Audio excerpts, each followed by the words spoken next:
So, part two of meeting the spirits. I'm not quite sure where this one's going. I've actually made a list of a few points just to remind me to say them, which is unlike me. In the spirit of chaos shamanism, we just need to see where this thing goes and trust where it goes.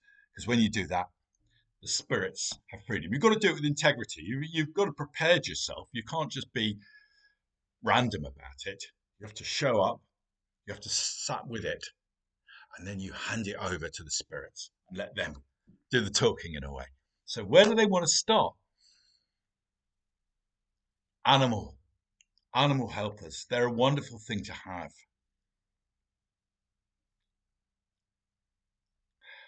You don't want to talk about these things too readily.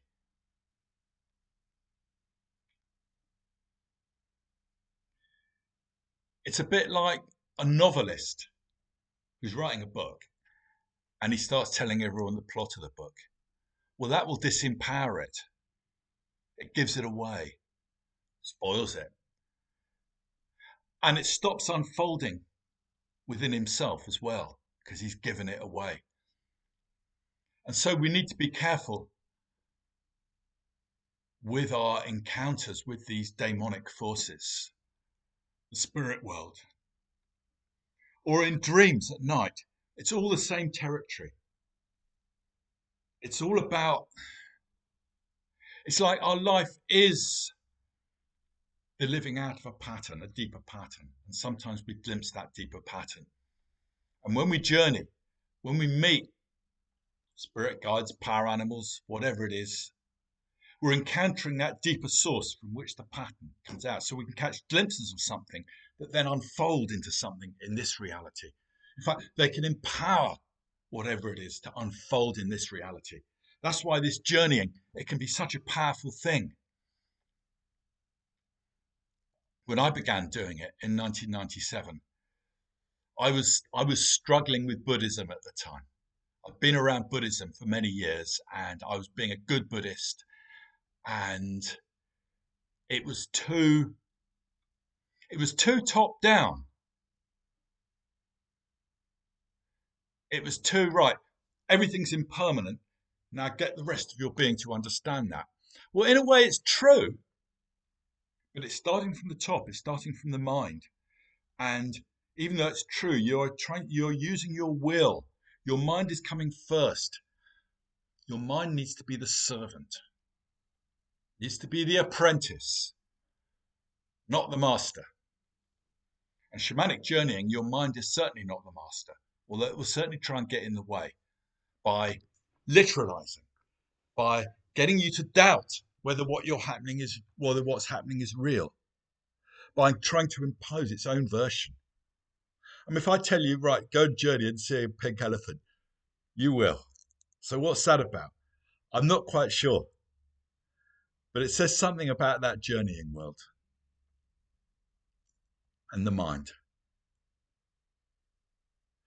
So for shamanic journeying was bottom up for me. I'd been in this Buddhist world and I was going these places.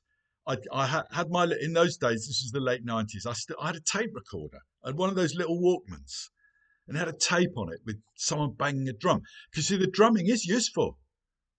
The drumming alters your state of consciousness and it's also ceremonial. It becomes associated with it. It contains that power. In fact, you could probably use anything for journeying. Yeah. Because the point is you're going somewhere else. But I'm sure there's some sort of neurological reason with that particular beat as well. So I'm told. Seems to work at any rate. I don't actually need a drum these days, but it's great when someone is drumming. It just takes you to that sweet place. It's a sweet place when you journey. So you go off to this other place to a drum. So I'd sit there back in my room in my Buddhist community with my headphones on and this drumming going. And I'd go off and these animals would show up. I remember just once seeing these two giant bears on the horizon, and it kind of shocked me. It awed me. I carried it with me. And it's still with me, 27 years later. Just there's something awesome, something vast about this realm. There's this huge reality for us to engage with. But it's also sweet, it's beautiful, it's earthy. That's what I love about the animals. They remind us that it's bodily. And so it was the kind of opposite to Buddhism. It was bodily, it was earthy, it was animal. It wasn't rational. It was living, it was alive. And they were doing all sorts of stuff with me. They were taking me on these healing journeys. I remember once it's like they get bits of your soul, yeah, that need fixing. And so they got a bit of my soul in the shape of, I think it was in the shape of like a dressed chicken, and they buried it in the bank, on a river bank, a stream bank. Okay. Then a couple of weeks later, I'd completely forgotten about it. They went, oi, in the journey. We need to go and see that. And it was ready. It had been cooked in the riverbank, and they put it back in me. Now, there's no rational sense to be made of that. Sometimes people get given stories and get given rational sense. Fair enough. I wasn't given any of that. I had no sense of it. I don't get words anywhere in that realm, probably because I'm good at words in this realm. Forces me to value the non-rational, the non-logical, and see that as primary. I was going to say in a way as primary. It actually is primary. Rationality is but a tool for the mind. Anyway, I was doing this journeying for months, and it changed me. All these journeys in which I was encountering all these animals. I mean, a bear was the usual one, but there would be other stuff. I can't remember now what. But I could feel a new base being forged in me just by doing this journeying. I was paying attention to another level in myself and allowing it to do its work.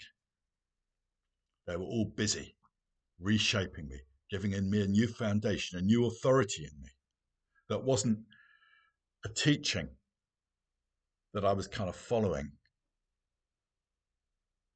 but this deep, non-rational base within myself had a beauty and a sweetness to it. And it's hard to put into words, but it built and it built. And the following year, there was like this tidal wave in me.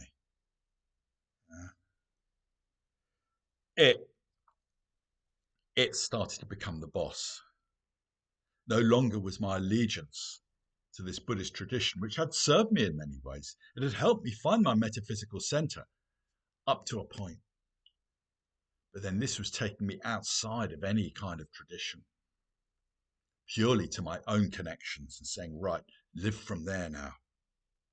And it gave me the confidence to start to see the limitations of the teachings I'd been around. And the confidence to go, no. And this is now my foundation. So the journeying helped me immensely. But from the word go, I was outside the system, not because I was being a rebellious Aquarian, which I can be, because Aquarians are often rebellious. It's just what happened. Because we were taught that sometimes when things are awry with you, it means you've lost a bit of soul. And someone else who can do this work, the shaman, can go and find it with the help of their spirit animals and bring it back for you, because you can't see it because you're too close to it, but they can do it for you. But that was happening on my own to me. These soul retrievals were happening by my spirit animals. And I spoke to the teacher of it. I said, well, look, it isn't someone else doing it. It's happening to me on my own. And he goes, well, I've never heard of that. Yeah. So it's like I was outside the system already. Yeah. Because it was just a system. I'd encountered its help, its profound help, but also its limitations, or some of them. And really, we have to heal ourselves. And I'll begin the next one with that thing.